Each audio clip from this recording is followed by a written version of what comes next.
नमस्कार, हरियाणा न्यूज देख रहे हैं यहाँ पर मैं हूं आपके साथ हितेंद्र। हमारे खास कार्यक्रम महाभारत में आप सभी का स्वागत है। महाभारत में आज बात महिला आरक्षण बिल को लेकर के करेंगे, क्योंकि देश की राजनीति एक बड़े बदलाव की दहलीज पर खड़ी हुई है।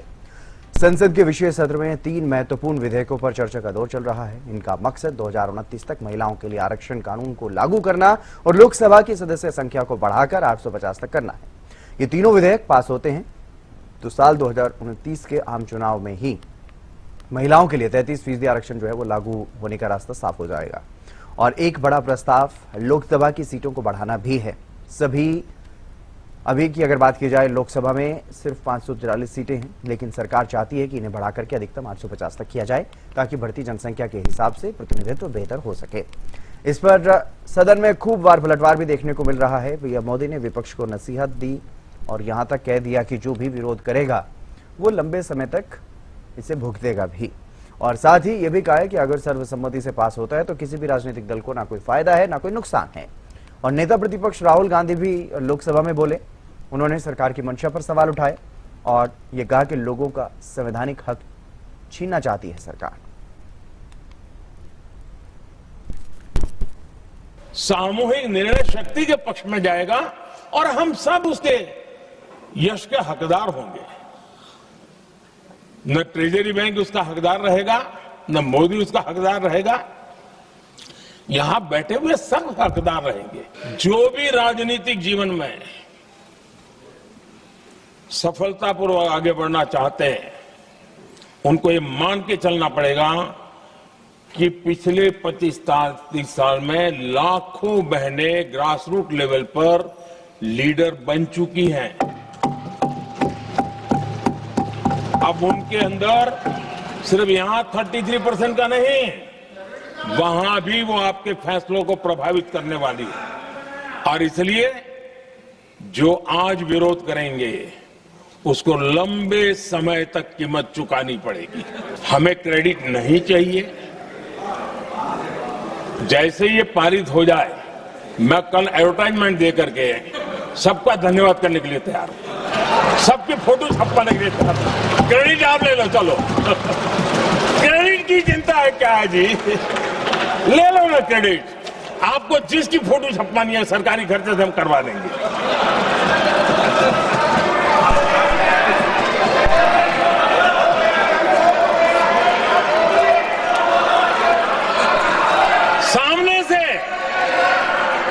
सामने से क्रेडिट का ब्लैंक चेक आपको दे रहा हूं। मैं ज्यादा समय न लेते हुए इतना ही कहूंगा कि इसको राजनीति के तराजू से न तोलें।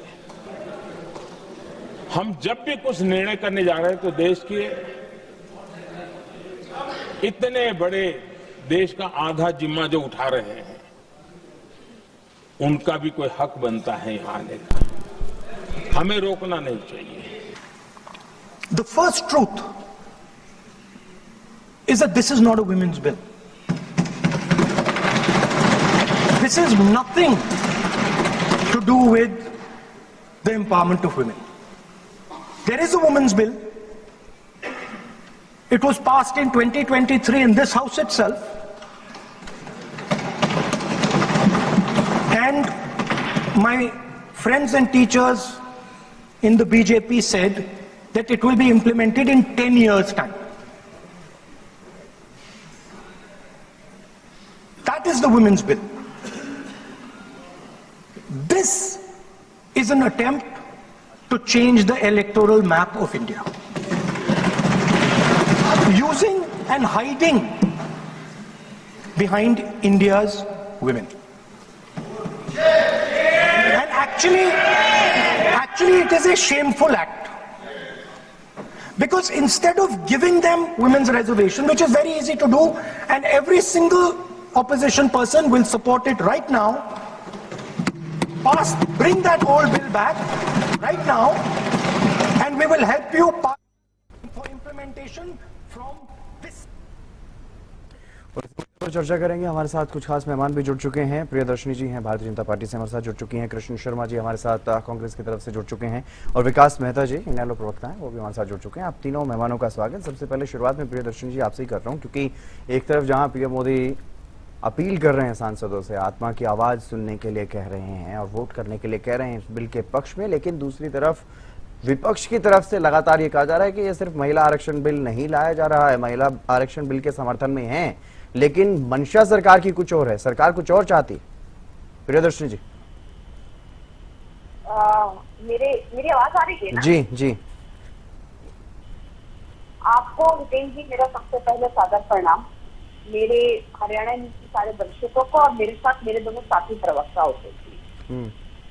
आज का टॉपिक मुझे लगा कि कांग्रेस कोई महिला प्रवक्ता भेजेंगे, लेकिन देखिए इन्होंने कहते हैं ना पूछ के पैर पालने में दिखाई देते हैं कि कितने महिला विरोधी है कि इन्होंने तो ठीक है, सदन में भी कौन सा आपकी तरफ से महिलाएं बोल रही हैं मैडम? बिल लेकर के भी तो पुरुष सांसद ही आए हैं ना, पुरुष मंत्री हैं वो भी जो बिल लेकर के आए हैं।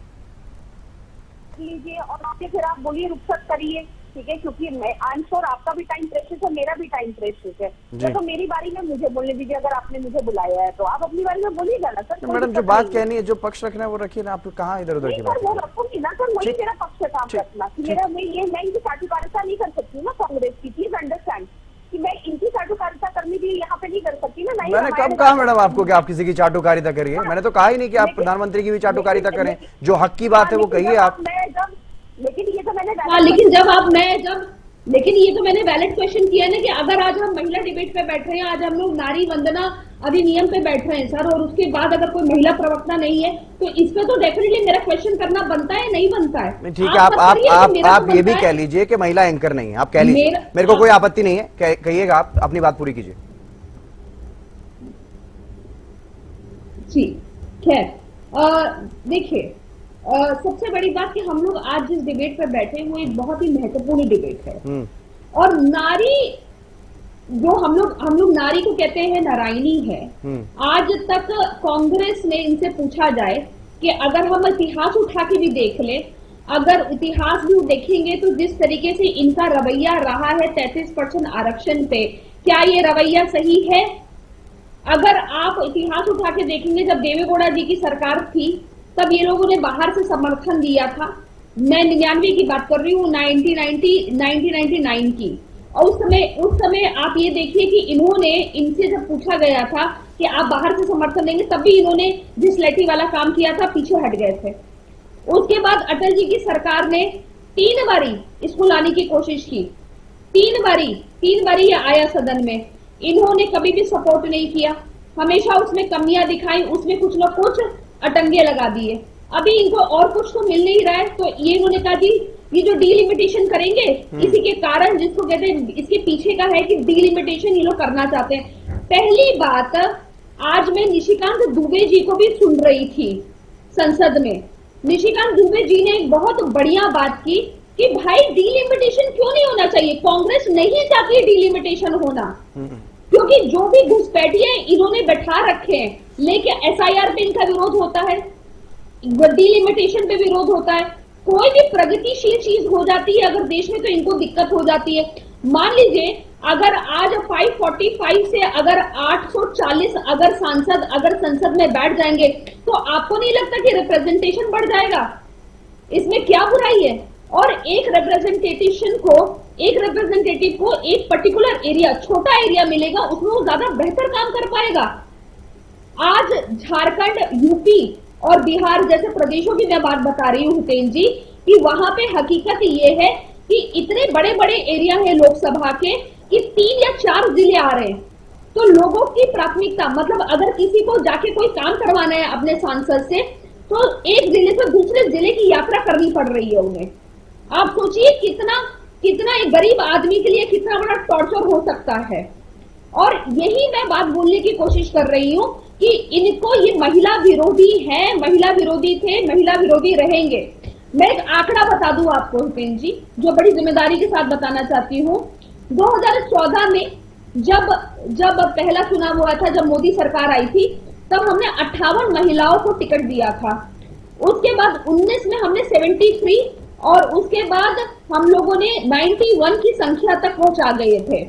अब जो ये सो कॉल्ड इंडी गठबंधन, जो ये नकली गठबंधन है, इसका आंकड़ा मैं बता दूं आपको, 2014 में इन्होंने 208 महिलाओं को दिया, उसके बाद 19 में घट के ये हो गया 115, और उसके बाद हाल ही में जो चुनाव संख्या हुई थी वो 97 पे आके खत्म हो गई थी। ये इनका काम है। हमने जब पहली बार राष्ट्रीय कार्यकारिणी की जब बैठक हो रही थी सूरत में, उसके बाद भी 1994 में जब राष्ट्रीय कार्यकारिणी की बैठक हुई थी, तो वहां पे भी ये प्रस्ताव दिया गया था। हम भारतीय जनता पार्टी के संगठन की बात कर रही हूं मैं, वहां पे भी ये प्रस्ताव दिया गया था कि भाई संगठन में महिलाओं की भूमिका बढ़ाई जाए और उसमें 33% आरक्षण दिया जाए। 2007 आते आते जब आदरणीय राजनाथ सिंह जी जब हमारे राष्ट्रीय अध्यक्ष थे, तब हमने इसको 33% आरक्षण अपनी ऑर्गेनाइजेशन में कर दिया। आज पूरे भारतीय जनता पार्टी में 33% आरक्षण है। आप ये बताइए क्या ये सही नहीं है? हमारी पत्नी और करनी कौन से पदों में आप कह रहे हैं? ठीक है, मैं आऊंगा, भारतीय जनता पार्टी की भी पड़ताल कर लेंगे, मैं आऊंगा आपके पास। ठीक है, कृष्ण शर्मा जी, क्या आपत्ति है जब महिला आरक्षण कानून को लागू करने के लिए, पहले भी तो आप लोग यही कह रहे थे ना जब 2023 में कानून आया कि इसको जल्दी लागू करिए, 2024 में लागू कीजिए। अब जब 2034 में लागू होने वाला है, उससे पहले ही 2029 के चुनाव में ही लागू करना चाह रही है सरकार, तो आपको साथ देना चाहिए। क्यों आप लोगों को आपत्ति हो रही है? कृष्ण जी, देखिए सर, पहले तो आपको और आपके दर्शकों को और मेरे प्रिय दर्शनी और मेरे साथी दूसरे बैठे उनको प्रणाम, नमस्कार। देखिए, ये प्रिय दर्शनी हमारी जो बहन है ना, ये तथ्यों पे तो बोलती है, ये पक्की रहती है सारी बातें, लेकिन ये थोड़ा सा अगर महिलाओं पे और भी अपने हिसाब से बहस करे तो मैं इसकी बहस को सुनूंगा भी और अप्रिशिएट भी करेंगे। देखिए सर, आज कल प्रधानमंत्री ने ये कहा कि आप कांग्रेस या विपक्ष इसका समर्थन कीजिए, हमारी लीडरशिप महिलाएं, ब्लॉक प्रधान, जिला परिषदों की प्रधान, सरपंच, हमारी एक लीडरशिप तैयार हो गई है, अब उनको हमें मौका देने नहीं तो नुकसान हो जाएगा। मैं इस प्रिय बहन से आपके माध्यम से एक बात कहना चाहता हूँ, ये लीडरशिप जो 33% जो कोटा दिया था पंचायती राज्यों में, क्या ये भाजपा ने दिया था? ये कांग्रेस ने किया था। 1994 में राजीव गांधी जी ने संशोधन किया और उसके दूरगामी परिणाम हुए। आज हमारी बहनें ग्राम लेवल पर पंचायतों में और उसमें ब्लॉक लेवल पर जिला परिषद में चेयरमैन बन के बैठी है और वो सारी अच्छी तरह से अच्छा विकल्प उन्होंने अपने ब्लॉकों में, डिस्ट्रिक्ट ग्रामों में दिया। और वही लोग, वही बहनें, जब हम 2010 में ये महिला आरक्षण अधिनियम लेके आए, इसका विरोध ये कर रहे, उस समय वो पास हो ही गया होता, इन्होंने इसका विरोध किया पूरी तरह से। इन्होंने कहा कि आप ये कीजिए, उसको स्टैंडिंग कमेटी में भेज दीजिए। ये मतलब कहना क्या चाहते हैं? आज विपक्ष को पूछ रहा था प्रधानमंत्री, अरे मैं आपकी पिछले वर्ग से हूँ, मैं महिलाओं का जो विरोध करेगा वो उनको 6 सालों तक सजा भुगतनी पड़ेगी। अरे हमें तो 2010 में उसका सारा पेश कर दिया था, आप लोगों ने विरोध किया। आप लोग बिल्कुल सुषमा स्वराज जी जब महिला थी, वो हमारी बहन हरियाणा जी, उन्होंने सरेआम कहा भाई आप ये 33% नहीं दे सकते इनको अभी, तो हमने इसका विरोध नहीं किया सर, हम इसके समर्थन में। लेकिन आपत्ति क्या है? आपत्ति ये है कि इन्होंने जो जनगणना बात की हो रही थी, जो इन्होंने कोरोना के काल के कारण जो 2000 हो जा रही थी, चलो कोरोना काल के कारण 2020 में वो सरकार दी, और अब जाके जनगणना भी हो रही है देश में।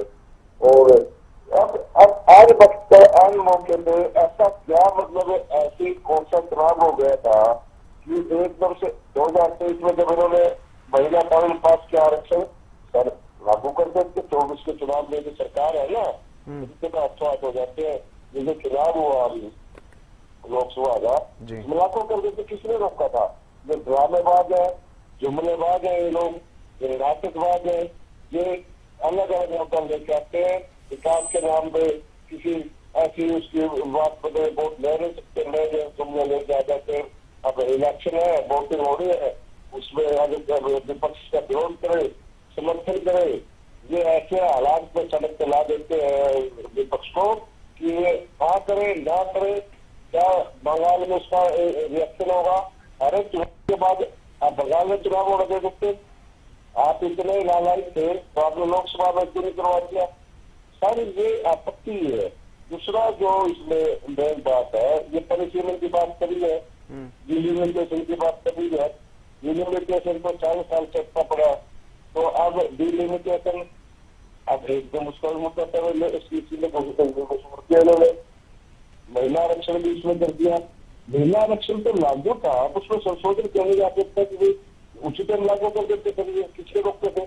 आपत्तियां कई है सर इनके, अगर इनके लोकतांत्रिक तरीके की बात हो, इन्होंने कुछ नहीं लगा दिया। ठीक, मैं एक बात कहना चाहता हूँ, बात पर ठीक है। विकास मेहता जी भी सुनाऊंगा सर आपके पास, ठीक है, जल्दी से पूरा कीजिए। जिसमें सरकार करे जी, वो दोबारा सत्ता में कई साल तक नहीं है, मैं ये कहना चाहता हूँ। और जो वोट बनाते हैं, जो FIR करके ये अब आ जाए 2029 का क्लियर पता लग जाएगा इनके साथ क्या होने वाला है। ये भूख मार के रोए, ये बता देता हूँ। कोई हम महिला सशक्तिकरण के हक में हमने जाति राज्यों में सब कुछ दिया सर, और आज वही लीडरशिप क्या है, अभी क्या आरोप लगा सकते हैं हम पे, ये कहना चाहता हूँ। ठीक है। विकास मेहता जी, क्या लग रहा है आपको, क्योंकि संसद में इनेलो का प्रतिनिधित्व नहीं है, लेकिन एक राजनीतिक दल, पुराना राजनीतिक दल है इनेलो, और विधानसभा में चुनाव भी, क्योंकि 2029 की तैयारियों में आप लोग जुटे हुए हैं। अगर 2029 में महिला आरक्षण लागू होता है, उसको लेकर के क्या कुछ इनेलो का स्टैंड है? और जो संसद में देखने को मिल रहा है, जिस तरह से विरोध विपक्ष की तरफ से किया जा रहा है और जो सरकार की मंशा पर सवाल उठाए जा रहे हैं, सरकार कह रही है कि महिलाओं को जल्दी आरक्षण का लाभ मिले, इसलिए ये संशोधन जो है वो किया जा रहा है। विपक्ष कई तरह के सवाल उठा रहा है, परिसीमन को लेकर के भी सवाल उठाया जा रहा है, सीटों को लेकर के, सीटों के बदलाव को लेकर के, संविधान को लेकर के सवाल उठाए जा रहे हैं। आपको क्या लग रहा है, क्या वाकई सरकार की मंशा में खोट है या विपक्ष सिर्फ विरोध करने के नाम पर विरोध कर रहा है? Sir, Indian National Lokdal party का स्टैंड यही है कि हम जो ये आरक्षण बिल है, महिला आरक्षण बिल, हम इसके समर्थन में है जी, और इसे लागू भी होना चाहिए। लेकिन जो जिस प्रकार से सरकार कर रही है कि परिसीमन करते समय इसको लागू करना, वो बिल्कुल एक अमर्यादित जो संसदीय है ना भाषा में कहें कि जो संसद की भाषा में ये कहना कि ये अमर्यादित है, क्योंकि इसमें एक जिस प्रकार से पहले भी इस सरकार पे आरोप लगते रहे हैं कि ये चुनाव आयोग और भी जो एजेंसियां इनको अपना पंगु बना के रखती है, तो वो चीजें इसमें दिख रही हैं कि अगर ये ऐसा होगा, परिसीमन के हिसाब से महिला आरक्षण बिल लागू होगा, तो ये ऐसा ही करेंगे कि जो जितने भी नेता हैं विपक्षी पार्टियों के बड़े बड़े, तो उनकी जो सीटें हैं वो महिला के नाम पर या किसी और के नाम पर रिजर्व कर दी जाएंगी ताकि ये अपनी सरकार दोबारा बना सकें। ये ऐसा करना चाहते हैं, और इसमें इंडियन नेशनल लोकदल पार्टी का यही स्टैंड है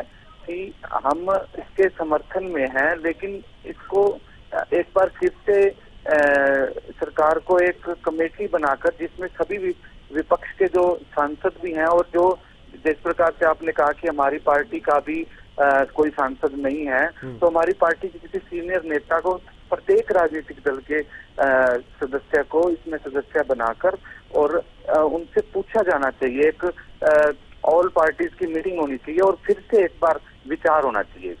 विकास मेहता जी, मुझे लगता है आपने जो सवाल उठाया कि कुछ सीटें होती हैं जो नेताओं को ऐसा लगता है कि वो उनके लिए सेफ सीट है और उनको महिलाओं के लिए आरक्षित कर दिया जाएगा ताकि बीजेपी की वापस सरकार बन सके। क्या पहली बात तो यही है कि क्या सिर्फ विशेष सीट पर लड़ने वाला नेता ही उसको नेता माना भी जा सकता है क्या?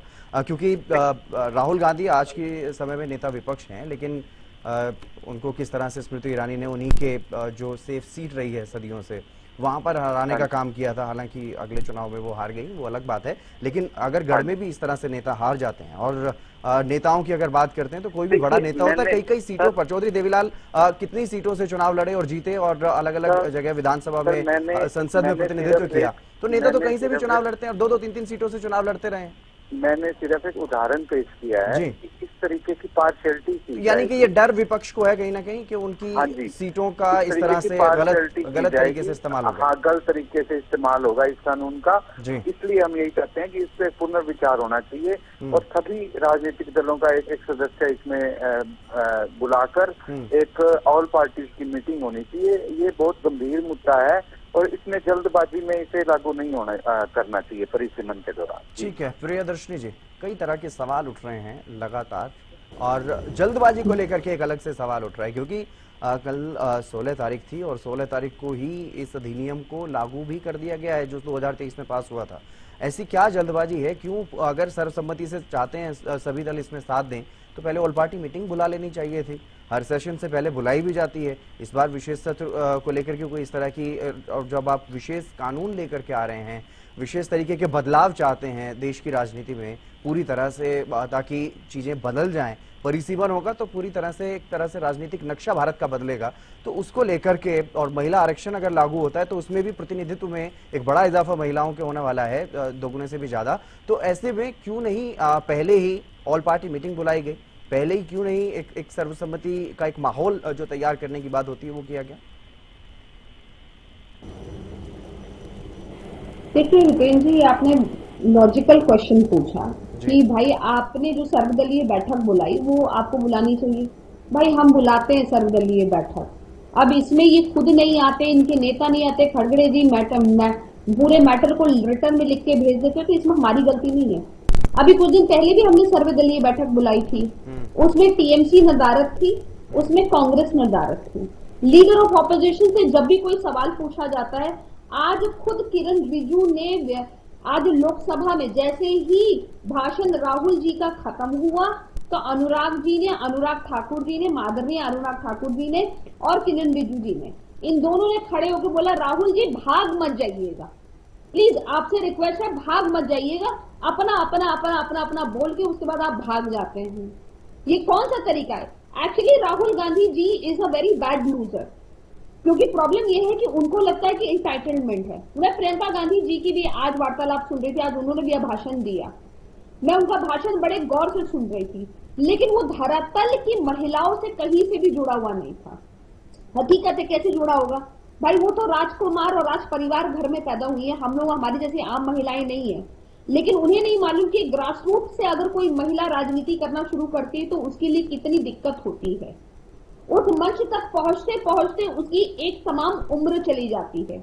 और मेरे जैसी या बहुत सारी ऐसी महिलाएं हैं, चाहे कांग्रेस पार्टी में हो या चाहे भारतीय जनता पार्टी या इनेलो में हो, ऐसी बहुत महिलाएं हैं जो कि राजनीति में अपने आप को समर्पित कर रखा है, लेकिन मौका इसलिए मिलता है, किसी और को मिलता है क्योंकि आप एक इंटाइटल्ड परिवार से। तो ऐसे लोग इस चर्चा को सार्थक कर ही नहीं सकते हैं, पहली बात। दूसरी बात कि इन्होंने बोला कि अमर्यादित शब्द अभी मेरे इनेलो के साथी प्रवक्ता ने शब्द यूज किया, तो मुझे लगता है कि आकलन करना भी बड़ा जरूरी है। अमर्यादित शब्द आज संसद जो कि हमारी गरिमा का एक सबसे बड़ा चिन्ह है हितेंद्र जी, वहां पे अमर्यादित शब्दों की भरमार कर दी थी आज राहुल गांधी ने, जिसको हमें डिस्कार्ड करना पड़ा। आप प्रधानमंत्री के बारे में इस किस्म के अपशब्द लगातार बोलते आ रहे हैं, आप ना ही लीडर ऑफ ऑपोजिशन की गरिमा खत्म कर रहे हैं, जबकि हेतु आप जिस संसद और जिस मंदिर में खड़े हैं आप उस भाषा प्रणाली को खत्म करते हैं, पहली बात। दूसरी बात कि मैं एक बात और कांग्रेस के साथी प्रवक्ता से जानना चाहती हूँ, मेरे बड़े भाई से जानना चाहती हूँ कि अंग्रेजी भाषा जो है, ये मैं थोड़ा मुद्दे से थोड़ा सा अलग हटके एक प्रश्न पूछना चाहती हूँ। मुझे उम्मीद है कि आप जल्दी अपनी बात कौन से प्रदेश की मात्र जी, हाँ मैं हितेंद्र जी हितेंद्र जी एक मिनट, अंग्रेजी भाषा कौन से प्रदेश की मातृभाषा है, मुझे ये जानना है, क्योंकि मेरी जानकारी हो सकता है कम हो, भाई साहब मुझसे उम्र में बड़े, वो जानकारी दे सकते हैं, लेकिन जहां तक मेरा बौद्धिक ज्ञान जाता है तो मुझे नहीं लगता कि अंग्रेजी भाषा कोई भी किसी भी प्रदेश की मातृभाषा है। और ये दुर्भाग्य है कि हमारे लीडर ऑफ ऑपोजिशन अंग्रेजी भाषा, विदेशी भाषा में बातचीत करना और भाषण देना ज्यादा प्रेफरेंस देते हैं, ज्यादा उनको बेहतर करते हैं। आप इंग्लिश का यूज नहीं करते हैं क्या? पूरे देश में समझी तो जाती है ना, कम से कम इंग्लिश में बोलते हैं, जो इंग्लिश में बोल रहे हैं। हाँ, हितेन जी, अंग्रेजी में जो लोग बोलते हैं ना, वो या तो उनकी मातृभाषा कोई और है और इसलिए वो अंग्रेजी में बोलते हैं क्योंकि उनसे बोली नहीं जाती, लेकिन ये तो हिंदुस्तान की धरती से हैं और लीडर ऑफ ऑपोजिशन इनको बना रखा है, ये क्यों बोल रहे हैं अंग्रेजी भाषा में? मैं ये जानना चाह रहा था आपसे, मैं ये जानना चाहता था, मेरा सवाल ये था कि आपने, अगर आप ये चाहते हैं कि सर्वसम्मति से पास हो, तो आपने इसके लिए पहले से माहौल तैयार क्यों नहीं किया, क्यों नहीं पहले ही समझा दिया गया, ताकि आपको भी दूसरे दलों का, विपक्षी दलों का, जो कि जरूरी भी है, जो कि जरूरी भी है, ऐसा नहीं है कि बीजेपी अपने दम पर या अपने सहयोगियों के दम पर इस बिल को पास करा लेगी, विपक्ष का सहयोग जरूरी है। ठीक है कृष्ण जी, सर आप बताऊं, मैं इसका जवाब दे दूं सर, ठीक है, आखिरी में कोशिश करूंगा, अगर टाइम मिला तो मैं आपको टाइम दूंगा। कृष्ण जी जल्दी से अपनी बात पूरी कीजिए सर।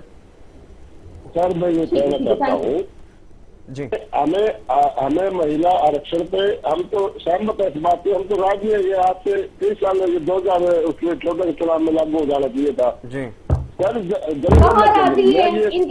इनके प्रियदर्शनी जी, आप बोल चुकी हैं, बहुत बोल चुकी हैं, आप बहुत कुछ बोल चुकी हैं, अब उनको थोड़ा सा मौका दीजिए। आप बहुत बोलती हो, मैं तो राजी हो गया आपको। कृष्ण जी मैं नहीं चाहता कि समय बर्बाद हो इधर उधर की बातें करके, आप मुद्दे की बात करिए जी। सर हम पूरी तरह से इसमें तैयार है जी, और महिला आरक्षण कतई से सपने में विरोध नहीं कर सकते, लेकिन जो परिशीलन के नाम पर खेल खेला जा रहा है उसके, और जो एकदम से ये इसको लेके आए, और चुनाव बंगाल में 5 स्टेटों में चुनाव था, इसमें ये लेके आए, ये जो वोट लेने के लिए इस लोकतंत्र में बड़ा वोट रहे हैं, जो लोकतंत्र को तमाशा बना के रख दिया इन्होंने बीते में, इस बात पे एतराज होता है।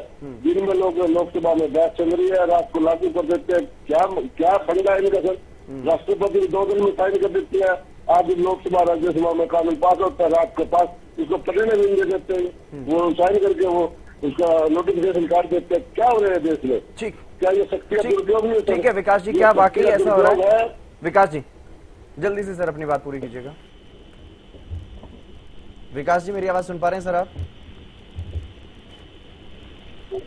जी सर जी जल्दी से अपनी बात पूरी कीजिए सर, आखिरी कमेंट। मेरी तो वही जो भी प्रियदर्शनी जी ने कहा जी कि विपक्ष ये वो, लेकिन जो मैंने तो आपको पहले भी जो बात कही, हमारी पार्टी का वही स्टैंड है, यानी राजनीतिक लाभ लेने की कोशिश भारतीय जनता पार्टी कर रही है। बिल्कुल राजनीतिक लाभ लेने की कोशिश कर रही है भारतीय जनता पार्टी। ठीक, चलिए बहुत बहुत शुक्रिया विकास जी, कृष्ण जी और प्रियदर्शन जी, आपका भी बहुत शुक्रिया इस चर्चा में जुड़ने के लिए। तो महिला आरक्षण पर लगातार सियासत देखने को मिल रही है सदन में, हालांकि वोटिंग होना अभी बाकी है, क्या कुछ रहेगा, क्या बिल पास करवा पाएगी सरकार, ये देखना दिलचस्प रहने वाला है। इस चर्चा में बस इतना ही, नमस्कार।